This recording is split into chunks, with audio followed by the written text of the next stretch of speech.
Welcome to the road to $1 million. Very many people want to build $1 million product-based business, and this video is going to show you how to move from $500,000 to $1 million. And this video is part of our growth series, so if you're catching this for the very first time, I'd highly encourage you to go and watch the other 3 videos where I was talking about the strategic shifts and the strategic things you need to implement at each stage. My name is Maureen Mwangi, so welcome to the Product Entrepreneur channel. And my primary role is teaching product-based entrepreneurs the sales and marketing strategies they need to grow and scale their beloved product brands with scientific precision and become a household name. So making money, making $1 million is everybody's dream, especially the people that I talk to. And I want you to know this, and it's something that I have experienced in my life. Making money is the easiest part. I know, making money is the easiest part. The hardest part is maintaining that money.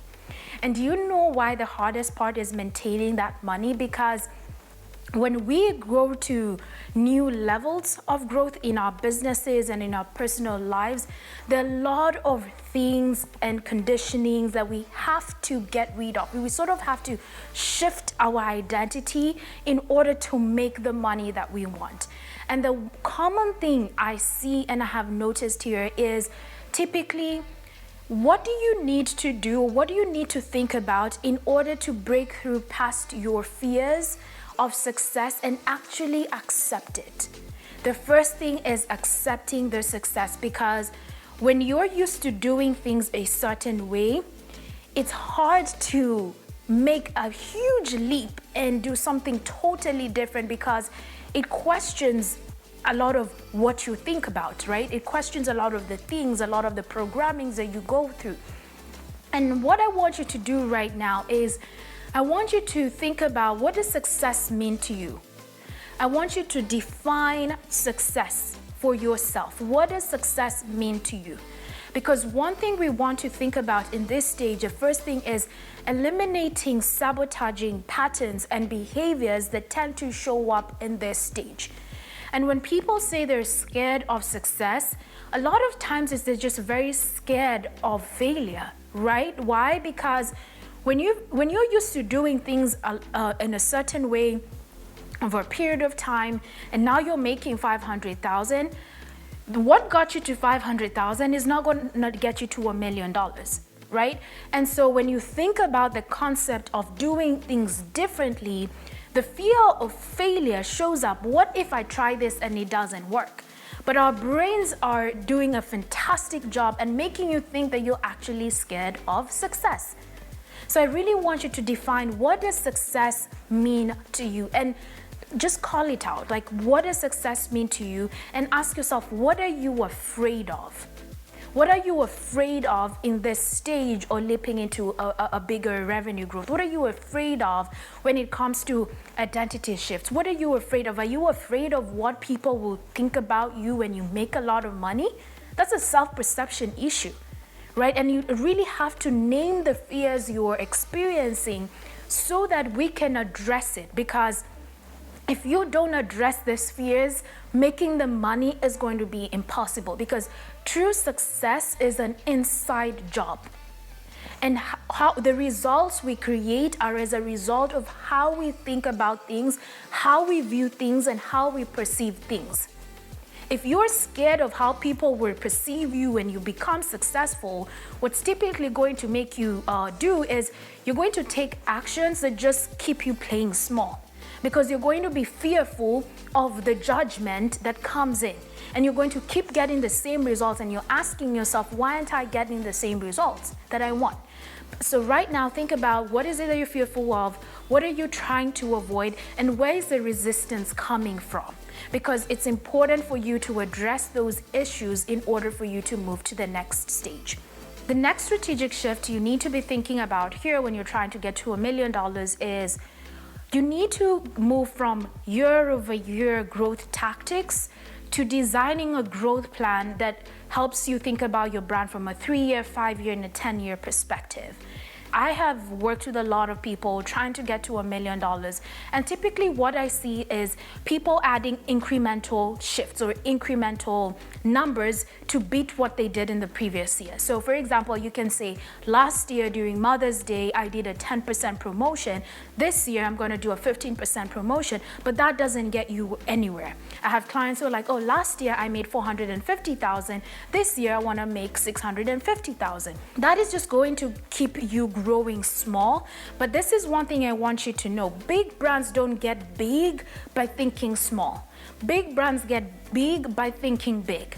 And I want you at this stage to think about, where do you want your brand to be 3 years from today? Let's start with 3 years, because when we start talking about 10 years, it's just too far out. 5 years even also feels too far out. But right now, what do you want to be making 3 years from today? You want to be making $1 million.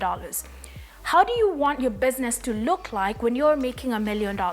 Do you want a new customer audience? Do you want a new sales channel?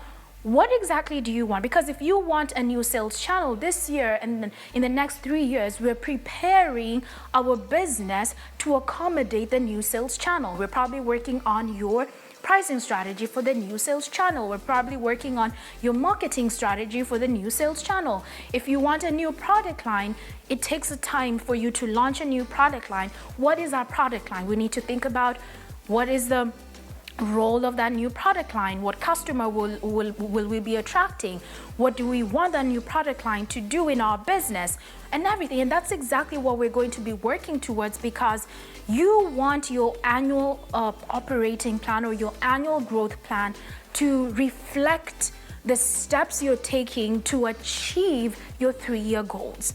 That is what I want you to be thinking about. So go and design 3 years from today. What do I want to be making? And ask yourself, how will my business look like? And what are the decisions that I need to be thinking about right now in order to achieve that? The next strategic thing you want to be focusing on here is, I want you to hire out for the areas that are not your zone of genius. I'm not saying hire out your marketing and now you can no longer be doing out your marketing. I'm talking about, what are the things you're doing in your business that are taking up so much of your time? What are the things you're doing in your business that need to be automated or need to be delegated? Because you still want to create bandwidth for yourself.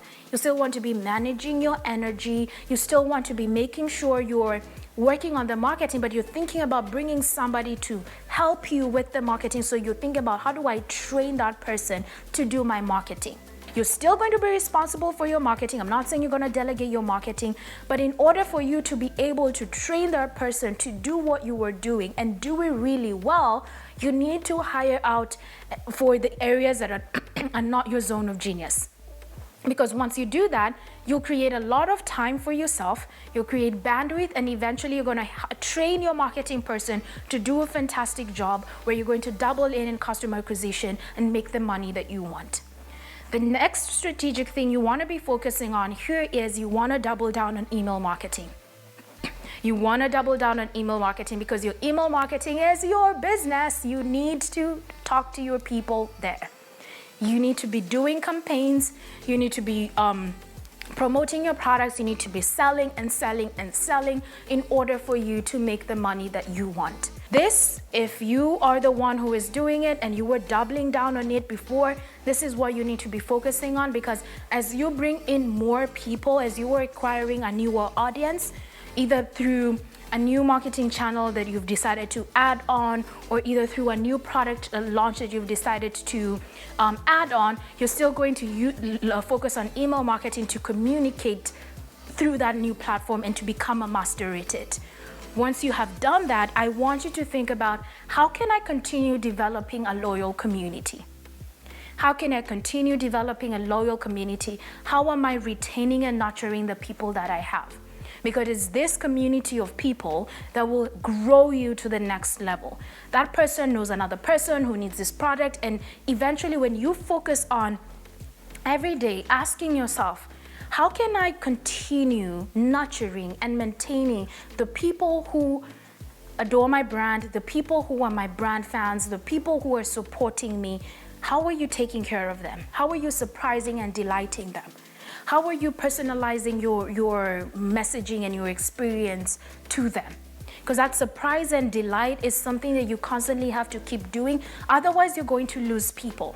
Like, I don't want you to think about like loyalty being something that exists in this space. People can find your product anywhere, but they choose to stay with you because of how you make them feel, how you treat them, and your product quality. So make sure you're prioritizing taking care of your loyal community. And then now here I want you to think about is, do you need a set of peers and advisors to help you in this growth journey?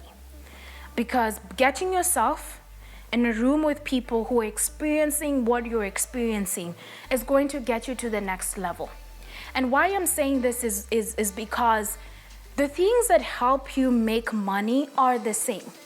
If you find a community of peers and you stick to the processes that you're doing, or if you find a mastermind that is teaching you how to get to $1 million, just stick with the process and stick with that, because jumping and leaping from one place to another will just create a lot of noise in your business and in your life, and you're going to keep picking and choosing and latching onto anything that you hear.